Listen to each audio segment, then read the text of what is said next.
between the wave's source and the observer. The Doppler effect can be observed with any wave-producing source. Waves of water created by a bobbing bug moving across the surface of a pond, or sound waves of a siren from an approaching ambulance. The Doppler phenomenon occurs when the object emitting waves moves toward or away from a fixed point or an observer. In front of the object, the waves are compressed. Behind it, the waves are spread out. Let's look at the Doppler effect as it relates to the sound waves produced by the siren of a moving ambulance. A stationary ambulance produces a consistent siren at a steady pitch. The sound waves are uniform from all sides of the siren. As the ambulance moves forward, it continues to produce a uniform sound wave, yet the sound waves in front of it start to bunch up, increasing the wave's frequency. To an observer, the siren of the oncoming ambulance is perceived at a higher pitch. As the ambulance passes by and moves away, the sound waves of the siren are stretched out.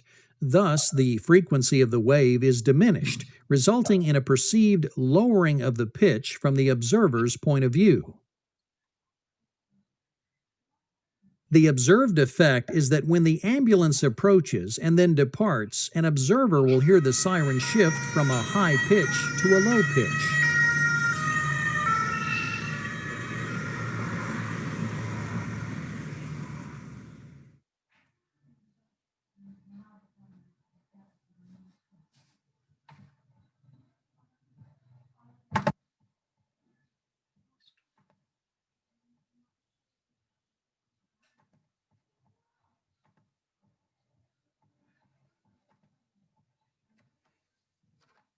Okay है ना। Just आपने थोड़ा सा एक इसका Doppler effect का animation देख लिया। तो आज का टॉपिक आपका यही है, we are going to study the Doppler effect, है ना। We are going to study the Doppler effect, ये आपको पढ़ना है ना। तो डॉपलर इफेक्ट क्या होता है, थोड़ा ध्यान रखना कि साउंड के कुछ बेसिक जो टर्म्स है ना, एक टर्म्स हम यूज करते हैं पिच, है ना, कि we talk about the pitch. तो पिच का रिलेशन होता है फ्रिक्वेंसी से, है ना, कि भाई फ्रिक्वेंसी को ब्रेन जो परसीव करता है जिस सेंस में, उसी को हम बोलते हैं बेसिकली आपका पिच। तो pitch is simply related to the frequency, है ना, कि पिच का जो रिलेशन है वो किससे है, बेसिकली आपके फ्रिक्वेंसी से है। तो जब मैं बोलता हूँ कि फ्रिक्वेंसी हाई है मीन्स पिच हाई है, फ्रिक्वेंसी लो है मीन्स पिच की वैल्यू क्या होगी, बेसिकली आपकी लो होगी, है ना। तो ब्रेन जिस फ्रिक्वेंसी को जिस पैरामीटर से परसीव करता है उसी को हम बोलते हैं पिच, है ना। तो जैसे कोई वॉइस बहुत शार्प होती है तो मतलब उसकी फ्रिक्वेंसी या पिच हाई है ना। कोई ब्लर टाइप की होती है तो उसकी फ्रिक्वेंसी लो है, इसकी हम बात करते हैं। तो एक पैरामीटर तो पिच हो गया। दूसरा जो पैरामीटर होता है we call it as a loudness, है ना, कि भाई जो लाउडनेस ऑफ साउंड का मतलब क्या हो जाएगा, एम्पलीट्यूड। एम्पलीट्यूड। लाउडनेस का सिंपल सा मतलब हो जाएगा, अगर आपने सही से एनसीईआरटी पढ़ा है तो लाउडनेस का मतलब हो जाएगा एम्पलीट्यूड, है ना, कि अगर ज्यादा लाउड साउंड है तो उसका मतलब साउंड जो ज्यादा अगर लाउड साउंड है तो उसका एम्पलीट्यूड ज्यादा है, और कम लाउड साउंड है मतलब उसका एम्पलीट्यूड क्या है, बेसिकली आपकी कम है ना।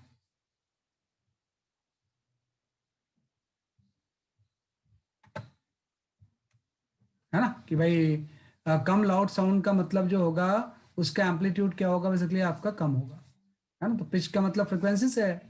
तो सिंपल सा अगर इस तरह का कोई साउंड आ रहा है तो इसकी लो पिच है और यही ज़्यादा फ्रिक्वेंट है इस तरह से, तो this is the high pitch. ये जो साउंड है दिस इज लो पिच, है ना, और ये जो साउंड है this is simply known as a high pitch. ये जो साउंड होगा ये साउंड क्या बेसिकली आपकी हाई पिच है। लाउडनेस का मतलब एम्पलीट्यूड से है, कि कोई साउंड की अगर फ्रिक्वेंसी सेम है और इस तरह से उसका एम्पलीट्यूड ज़्यादा है तो ज़्यादा लाउड साउंड होगा, और किसी की एम्पलीट्यूड अगर कम है तो उसकी लाउडनेस क्या होगी, बेसिकली आपकी कम होगी, है ना। पहला हो गया टर्म पिच और दूसरा हो गया बेसिकली आपकी लाउडनेस। ऐसी एक थर्ड टर्म हम डिस्कस करते हैं, we call it as a tone, है ना। तो what is the meaning of the tone, है ना। टोन का मतलब हो जाएगा कि साउंड ऑफ सिंगल फ्रीक्वेंसी, कि सिंगल फ्रीक्वेंसी का जो साउंड होता है ना उसको हम टोन बोलते हैं। Sound of The single, meaning? Meaning कुछ भी नहीं है, सिंगल फ्रीक्वेंसी का जो साउंड होता है इसका टेक्निकल टर्म जो है वो टोन होता है ना। और जब कलेक्शन ऑफ फ्रीक्वेंसीज होंगी, है ना, तो उसी को हम नोट बोलते हैं। इस टेक्निकल टर्म है साउंड के, तो नोट का सिंपल सा मतलब हो जाएगा sound of multiple frequency. This is simply known as a sound of multiple frequency. So what is single frequency? Single frequency मतलब इसमें एक ही फ्रीक्वेंसी होगी, कि कोई एक फ्रीक्वेंसी का साउंड बना होगा। मल्टीपल फ्रीक्वेंसी का मतलब है कि अलग अलग फ्रीक्वेंसी के साउंड का मिक्सचर होगा। जैसे अगर मैं सिर्फ इस फ्रीक्वेंसी की बात करूं, है ना, तो वो टोन हो जाएगा। इस फ्रीक्वेंसी की बात करूं तो ये टोन हो जाएगा। जब दोनों को हम मिक्स कर देंगे तो जब फ्रीक्वेंसी का साउंड जो होगा उसी को हम क्या बोलते हैं, इसलिए आपकी नोट बोलते हैं, है ना। तो कई बार साउंड जो होता है डिफरेंट डिफरेंट फ्रीक्वेंसी का मिक्सचर भी होता है। Well, can you write that group of different tones is known as note? बिल्कुल बोल सकते हैं वैसे, डिफरेंट कौन का जो मिक्सचर होता है वही क्या हो जाएगा, इसलिए आपका नोट हो जाएगा, है ना। ऐसे 5 पे आ गया कि फ्रीक्वेंसी के टर्म्स में ह्यूमन की जो ऑडिबल रेंज होती है, if I talk about the Audible range of the frequency, आपको पता है Audible range of the frequency क्या होती है? 200 to 20,000 hertz. 20,000 hertz. Range of frequency जो होती है फॉर हियरिंग, है ना, कि रेंज ऑफ फ्रीक्वेंसी जो होती है वो आपकी होती है 20 हर्ट्स टू 20 किलो हर्ट्स, है ना, कि भाई 20 हर्ट्स टू 20 किलो हर्ट्स का जो साउंड है ये ह्यूमन की हियरिंग रेंज में होता है। अगर कोई साउंड है जिसकी की फ्रीक्वेंसी लेस देन 20 हर्ट्ज है ना, तो इसको हम क्या बोलते हैं, इसलिए आपका इंफ्रासोनिक, है ना, कि इसको हम बोलते हैं इसलिए आपका इंफ्रासोनिक। और अगर फ्रीक्वेंसी 20 हर्ट्ज से ज्यादा है, 20 किलो हर्ट्ज से, तो this is known as a ultrasonic. Ultrasonic. Ultrasonic, है ना। तो ऑब्वियस बात है कि फ्रीक्वेंसी, ह्यूमन की फ्रीक्वेंसी रेंज जो है वो 20 हर्ट्ज टू 20 किलो हर्ट्ज है। कि 20 किलो हर्ट्ज से अगर कम साउंड है तो ह्यूमन इसको सुन नहीं सकता, और 20 किलो हर्ट्ज से अगर ज्यादा साउंड है तो भी ह्यूमन इसको सुन नहीं सकता। लेकिन कई जो डिफरेंट स्पेसीज होते हैं वो इंफ्रासोनिक और अल्ट्रासोनिक को भी सुन सकते हैं, है ना। तो उनके लिए वो चीज़ क्या होती है, इसलिए आपकी यूजफुल होती है। तो ये आपका हो गया रेंज ऑफ फ्रीक्वेंसी। तो ये कुछ टेक्निकल टर्म्स थे, है ना। पिच का मतलब फ्रीक्वेंसी, लाउडनेस का मतलब amplitude, tone, note, range of frequency का मतलब बेसिकली आपका ये हो गया, है ना। लेकिन आपको जो टॉपिक आज पढ़ना है ना वो डॉपलर इफेक्ट के बारे में पढ़ना है। ये तो आपके वही 9th क्लास में जो दिया हुआ है वो एक बार अगर आप पढ़ोगे तो आपको आ भी जाएगा। लेकिन जो एक्सक्यूज मी सर, हाँ बताओ। सर ये रेंज क्यों होती है सर? वाइब्रेशन तो हम लोग फील कर सकते हैं पर तब भी ये रेंज क्यों होती है? वो आपकी किस रीजन? इनहेरेंट एयर की स्ट्रक्चर पे होती है। एयर का जो स्ट्रक्चर है ना उससे ज़्यादा, जैसे आई की भी वॉच की रेंज होती है ना नियर पॉइंट एंड, उससे ज़्यादा स्ट्रेच नहीं कर सकता है। तो उसकी इलास्टिसिटी ऑफ ईयर ड्रम के ऊपर डिपेंड करता है। ईयर ड्रम की जो इलास्टिसिटी है ना वो इस रेंज को परमिट नहीं करती है कि जिसको हम बेसिकली सेंस कर पाए। तो this is all depends on the elasticity of the ear drum, है ना। जैसे ओके लाइट का भी होता है ना कि भाई 25 सेंटीमीटर से कम लाओगे तो ब्लर बनेगा, तो मतलब उसमें फिर सिलेरी मसल जो है उसको कॉन्ट्रैक्ट नहीं कर पाती है। तो वैसे ही इसमें भी लिमिटेशंस हैं, तो उस टर्म्स में आ गया, राइट। तो ये जस्ट हमने इसका डिस्कस किया है। अब हम आ जाते हैं आपका जो नेक्स्ट चीज है, that is your Doppler effect. Excuse me sir, बताओ। सॉरी सर डिस्टर्ब कर रहा हूँ, लेकिन हाँ। सर इंफ्रासोनिक और अल्ट्रासोनिक हम लोग सर दोनों ही नहीं सुन सकते? दोनों ही नहीं सुन सकते, दो- okay sir, thank you sir. दोनों ही नहीं सुन सकते, ये आपका गया।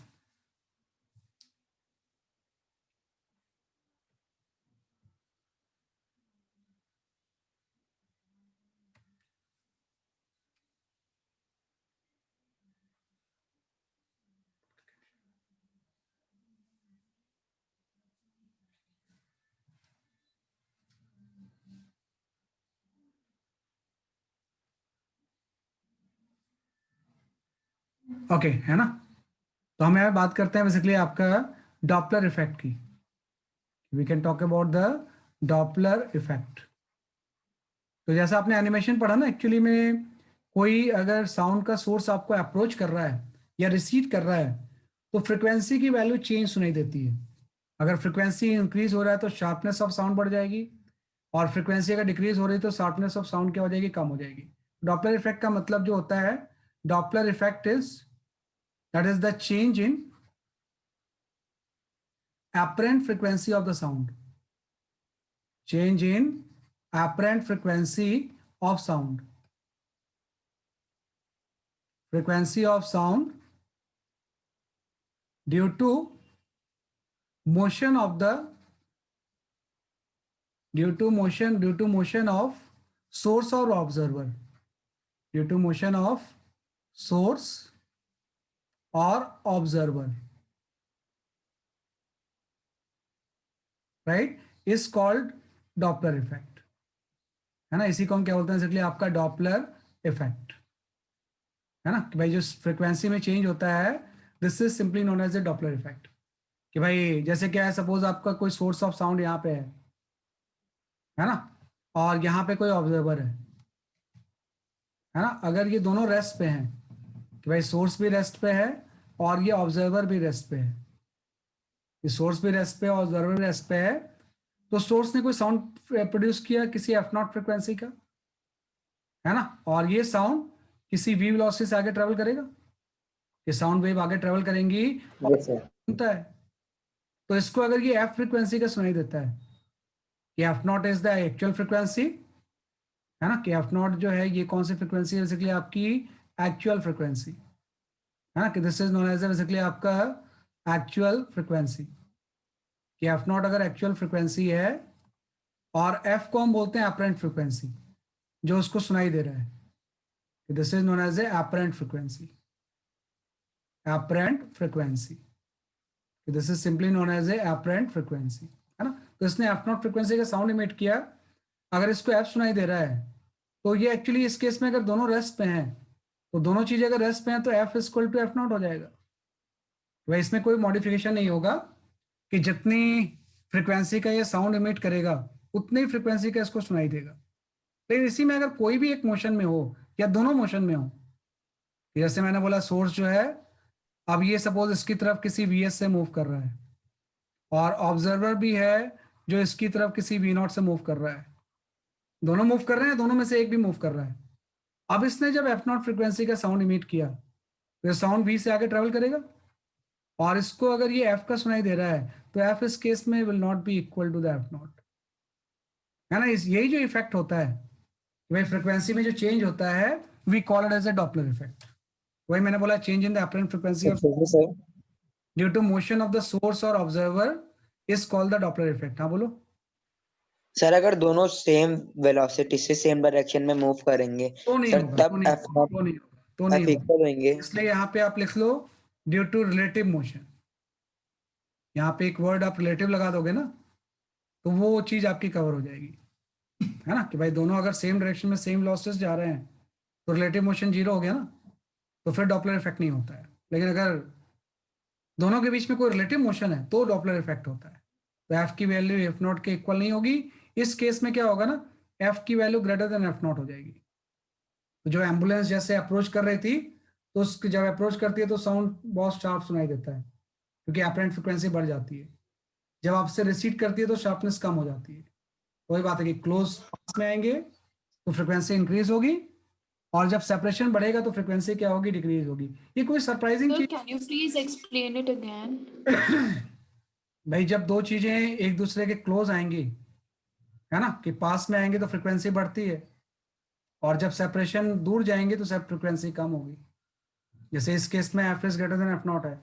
अगर इसी केस में मैं ऐसा बोलता आपसे कि ये सोर्स है, ये किसी वी एस से मूव कर रहा है, और यहाँ पे आपका ये कोई ऑब्जर्वर है, ये किसी वी नॉट से मूव कर रहा है, इसने किसी एफ नॉट फ्रिक्वेंसी का साउंड इमिट किया जो कि वी से आगे जा रहा है ना। सॉरी, ये तो सेम केस ही हो गया, ये तो आपका सेम केस हो गया, है ना, कि इस तरह से हम इसको नहीं, है ना, इस दूसरे से सेपरेशन बढ़ा लेते हैं हम इसमें।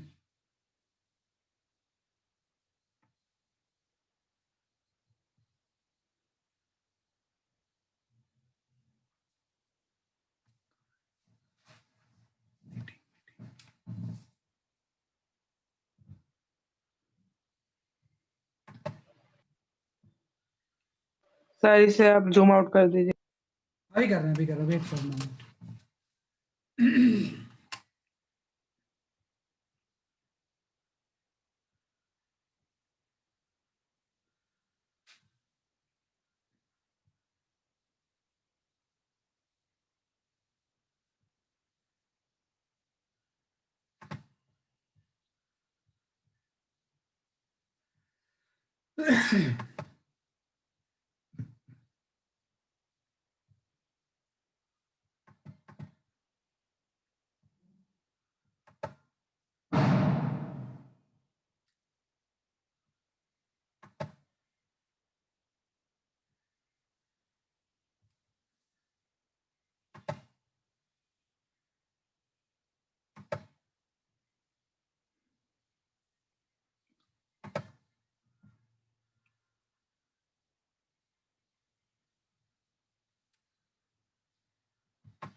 ठीक है, ये आपका है।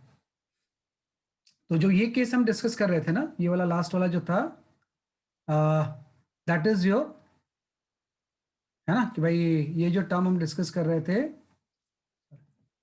कि यहाँ पे ये दोनों किसी वी एस से सेपरेट हो रहे हैं और ये किसी वी नॉट से राइटवर्ड मूव कर रहा है ना, तो जब एक दूसरे से दूर जाएंगे then F will be less than F naught.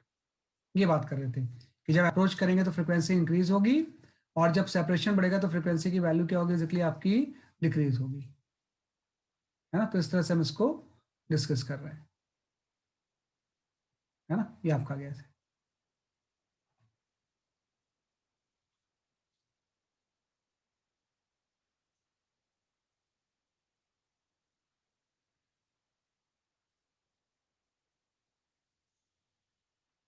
ये आपका आ जाएगा ऐसे।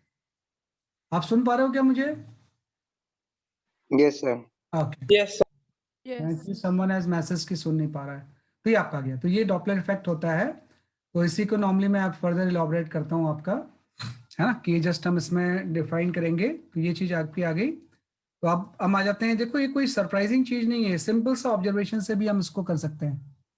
बस सिंपल अगर हम ऑब्जर्वेशन लेना कि अगर हम वाटर वे भी ले लें, जैसे आपका क्या है, बड़ा एक सिंपल एग्जांपल होता है कि सपोज आपका यहाँ पे कोई वाटर वेव है ना, और इस वाटर वेव में सपोज आपकी यहाँ पे कोई स्टेशनरी बोट है, इस तरह से कोई बोट है, जो कि बोट कैसी है, बेसिकली आपकी स्टेशनरी, है ना, और इसको वाटर वेव अप्रोच कर रही है। तो आपको पता है एक क्रेस्ट इसको हिट करेगा, फिर इसका दूसरा क्रेस्ट हिट करेगा। तो अगर ये बोट रेस्ट पे है, हाँ, तो अगर टाइम इंटरवल की हम बात करें कि भाई time interval between two crest, है ना, कि भाई टू क्रेस्ट जो इसको अगर हिट कर रही हैं, है ना, वो सपोज आपको टाइम इंटरवल आपको दिया हुआ है 0.2 सेकेंड्स, है ना। तो हम इसकी फ्रीक्वेंसी निकाल सकते हैं कि एक क्रेस्ट इसको हिट किया, उससे 0.2 सेकेंड के बाद दूसरा क्रेस्ट हिट करता है और बोट रेस्ट पे है, तो इसकी जो फ्रीक्वेंसी होगी एफ नॉट,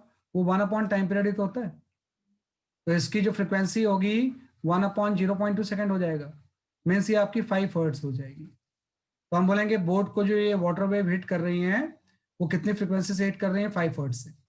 अभी बोट रेस्ट पे है।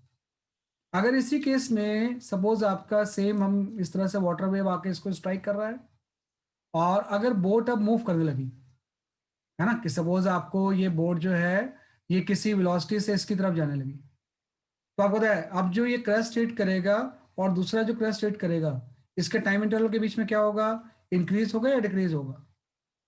डिक्रीज हो जाएगा ना, डिक्रीज की तरफ मूव करेगी, तो ये टाइम इंटरवल जो होगा this is less than 0.2 second आ जाएगा। और अगर टाइम इंटरवल कम होगा देन फ्रीक्वेंसी विल इंक्रीज, तो फ्रीक्वेंसी जो होगी देन 5 हर्ट्ज हो जाएगी। तो ये तो डॉपलर इफेक्ट है कि जब तक ये बोट रेस्ट पे थी तो जिस फ्रिक्वेंसी से ये का वेव होगा उसी फ्रिक्वेंसी से इसको हिट करेगा। लेकिन अगर ये बोट इसकी तरफ जाने लगे तो time between the two crust hitting कम हो जाएगा, तो फ्रिक्वेंसी बढ़ जाएगी।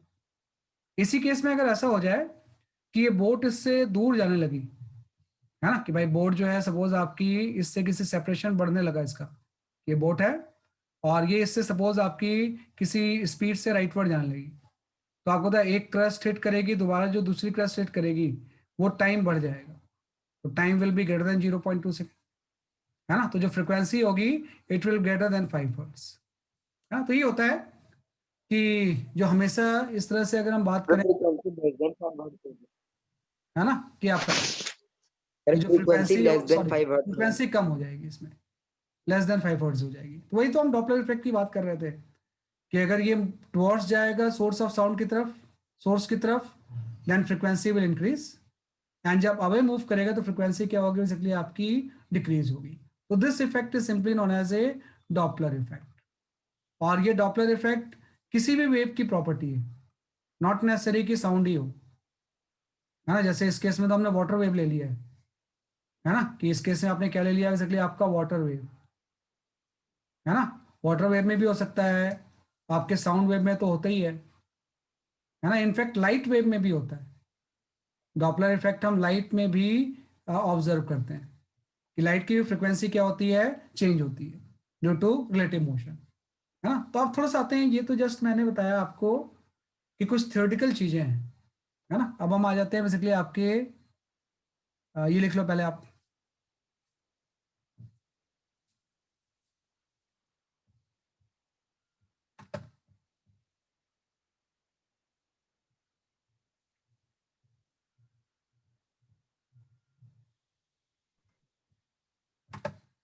Sir, written.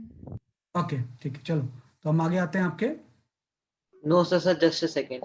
वेट लिख लो ये सभी में होता है आपका, ये डॉपलर इफेक्ट जो है कॉमन फिनोमेना है आपका, ये आपका गया। अब आ जाते हैं इसके फॉर्मूले के ऊपर, कि अभी तक तो हम बात कर रहे हैं कि फ्रीक्वेंसी इंक्रीज होती है, डिक्रीज होती है, सर आप कितनी बस increase- अरे 10 यार सेकंड के लिए इसका पे लगा सकते हैं। एक मिनट जरा वेट करो।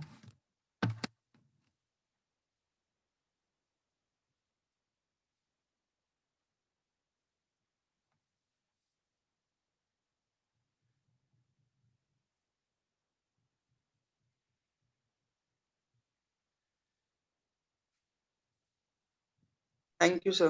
ओके, है ना। तो अब हम आते हैं कि भाई मैथमेटिकल फॉर्मूले के ऊपर। तो ध्यान रखना मैथमेटिकल फॉर्मूला जो इसका सिंपल सा है कि फ्रीक्वेंसी एक्चुअली में कितनी होगी। तो मैं यहाँ ले लेता हूँ कोई सोर्स ऑफ साउंड, है ना, और ये कोई ऑब्जर्वर है इसका, है ना, और ये सोर्स ऑफ साउंड किसी वीएस से मूव कर रहा है, VS is the velocity of the source, and observer जो मूव कर रहा है किसी वी नॉट से मूव कर रहा है, दोनों एक दूसरे की तरफ जा रहे हैं, और ये किसी एफ नॉट फ्रिक्वेंसी का साउंड प्रोड्यूस करता है जो कि वी वेलोसिटी से मूव करता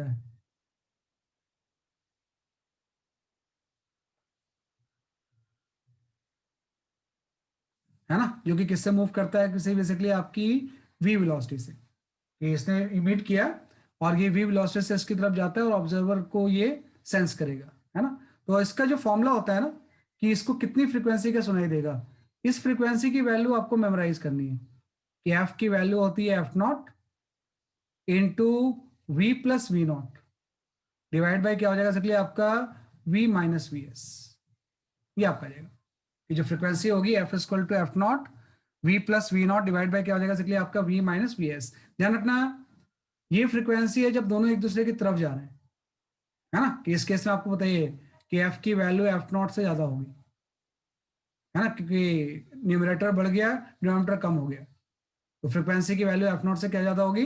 और इसमें ध्यान रखना वी क्या चीज है, V is the sound velocity, है ना, कि साउंड की वेलोसिटी जो कि आपको हो सकता है न्यूमेरिकल्स में दी होगी, है ना। लेकिन वही चीज है कि ये फॉर्मूला जो आपका आया है ये तो टुवर्ड्स का आया है, हो सकता है एक दूसरे से अवे जा रहे हो, ये सोर्स किसी वीएस से इस तरफ जा रहा होगा, है ना, और ऑब्जर्वर किसी वी नॉट से ऐसे जा रहा होगा।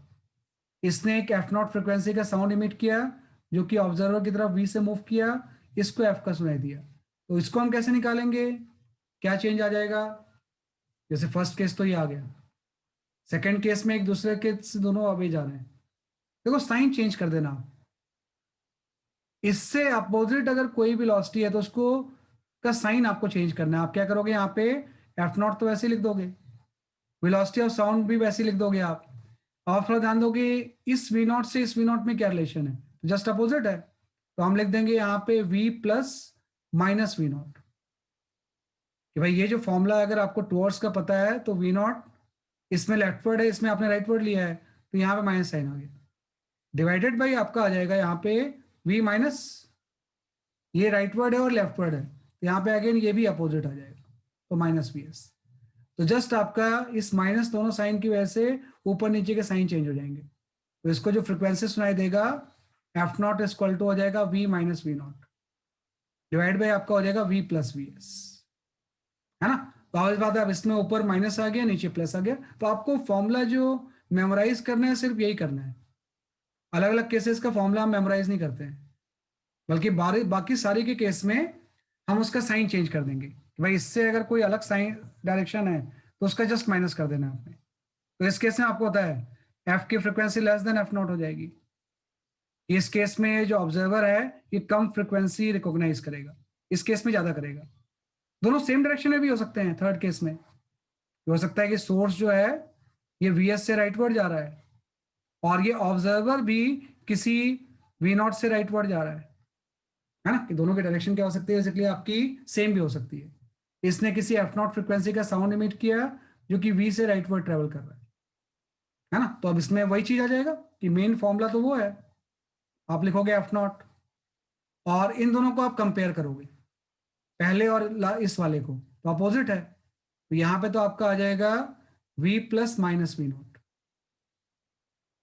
डिवाइडेड बाई, लेकिन इन दोनों को जब हम कंपेयर करेंगे फर्स्ट वाले से ये थर्ड वाले को, तो ये दोनों साइन तो सेम ही है ना, तो ये आपका v माइनस वी एस ही रहेगा, है ना, कि v माइनस क्या रहेगा, इसलिए आपका वी एस ही रहेगा।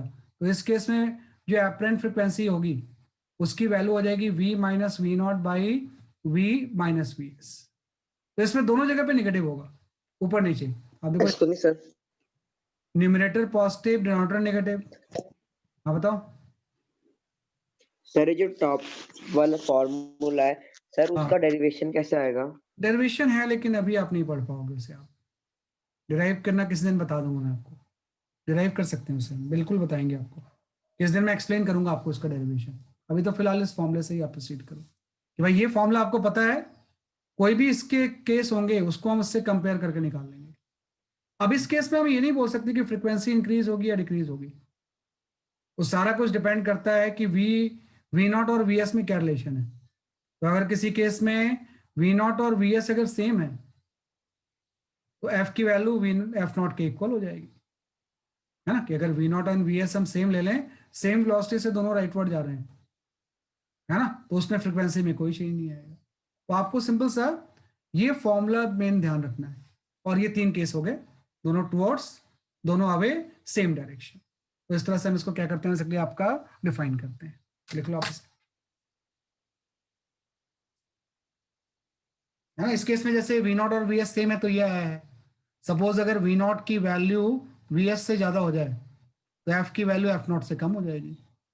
अगर वी नॉट की वैल्यू वी एस से कम हो जाए तो एफ की वैल्यू एफ नॉट से ज्यादा हो जाएगी। तो सब कुछ डिपेंड करता है वी नॉट और वी एस में क्या रिलेशन है।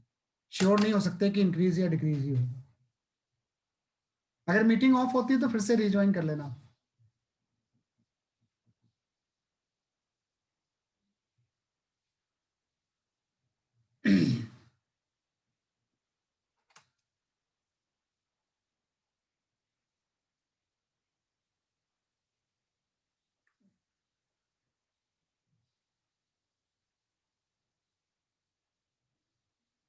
जब वो हायर लेवल का चलेगा ना कोर्स आपका, तो उसमें मैं इसका डेरिवेशन आपको बताऊंगा।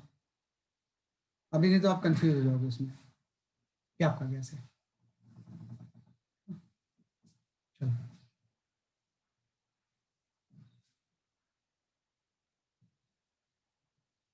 ठीक है, ये आपका गया। अब इसमें एक और चीज आती है, हम यहाँ पे इको की बात करते हैं कि what is the apparent frequency of echo, what is the apparent frequency of echo, है ना, कि भाई इको की अपरेंट फ्रीक्वेंसी क्या होगी। इको का मतलब रिफ्लेक्टेड साउंड होता है, रिफ्लेक्टेड साउंड, है ना, इसी को हम क्या बोलते हैं, इको। तो इसमें क्या होता है कि सपोज करो आपका कोई यहाँ पे हिल या वॉल है, ये आपकी कोई हिल की लोकेशन है ना, ये सिंपल सम हिल या वॉल है, और यहाँ पे कोई सोर्स ऑफ साउंड है ना, और बीच में इसके एक ऑब्जर्वर है सपोज, है ना, सपोज ऑब्जर्वर रेस्ट पे है और सोर्स ऑफ साउंड मूव कर रहा है किसी वीएस से, है ना। तो एक्चुअली डायरेक्ट जो सुनाई देगा उसमें हम इंटरेस्टेड नहीं है। आपको पता है जैसे किसी एफ नॉट फ्रिक्वेंसी का साउंड इमिट करेगा, एक तो इसको डायरेक्ट सुनाई देगा, एक इस वॉल व्हील से रिफ्लेक्ट होकर इसका इको आएगा। तो हम ये जानना चाहते हैं कि what is the frequency, apparent frequency of the echo क्या होगा, है ना, कि apparent frequency of the echo क्या होगा, वो आप जानना चाहते हो। तो देखो इसको जब सॉल्व करते हैं ना, तो हम ये फॉर्मूला ही स्टार्ट करेंगे कि F equal to F naught into V plus V naught divide by क्या हो जाएगा, वी माइनस वी एस, है ना। और चूंकि इस केस में सबसे पहले मान लेते हैं कि 2 स्टेप में सॉल्व करते हैं। स्टेप 1 ये होता है कि लेट, ये आप इस ऑब्जर्वर को भी मूव कर दो किसी वी नॉट से, ये भी जा रहा है किसी वी नॉट से। Let a stationary observer at hill location, observer at the location of hill, at the location of hill, वह एक स्टेशनरी ऑब्जर्वर है लोकेशन ऑफ हिल पे, कि अगर यहाँ पे कोई ऑब्जर्वर हो जाए तो उसको कितनी फ्रीक्वेंसी सुनाई देगी, वो फ्रीक्वेंसी आप एफ डैश एज्यूम कर लो। तो एफ डैश की वैल्यू हो जाएगी, एक्चुअल फ्रीक्वेंसी एफ नॉट है, वी प्लस वी नॉट की वैल्यू आप 0 ले लोगे क्योंकि ऑब्जर्वर स्टेशनरी लिया हमने, and V minus V S हो जाएगा, ये आपका आ गया। तो उसको जो फ्रीक्वेंसी सुनाई देगा उसकी वैल्यू आपकी हो जाएगी, सॉरी, इसकी वैल्यू आपकी हो जाएगी F naught into V divided by V minus V S, है ना। अब इस फ्रीक्वेंसी का साउंड एफ डैश यहाँ पे आ गया। अब जब ये रिफ्लेक्ट होगा तो एफ डैश एक्ट करेगा एज ए ओरिजिनल साउंड, और ये जो ऑब्जर्वर था अब ये स्टेशनरी सोर्स बन जाएगा। भाई पहले आपने मान लिया कि यहाँ पे कर कोई स्टेशनरी सोर्स है हिल के लोकेशन पे, तो उसको एफ डैश फ्रीक्वेंसी का साउंड सुनाई देगा। जब साउंड रिफ्लेक्टेड होगा तो उसकी फ्रीक्वेंसी अब एफ डैश हो जाएगी ना, और अब ये जो ऑब्जर्वर पहले था अब ये सोर्स बन जाएगा। तो सेकेंड स्टेज में ये हो जाएगा कि now stationary observer become stationary source, observer becomes stationary source for reflected sound, stationary source for reflected sound। भाई रिफ्लेक्टेड साउंड के लिए क्या बन जाएगा, इसके लिए आपका स्टेशनरी सोर्स, है ना। तो फिर से हम ये फॉर्मूला यूज करेंगे। तो फाइनली जो इसको फ्रीक्वेंसी सुनाई देगी इको की, अगर आपको ये जानना है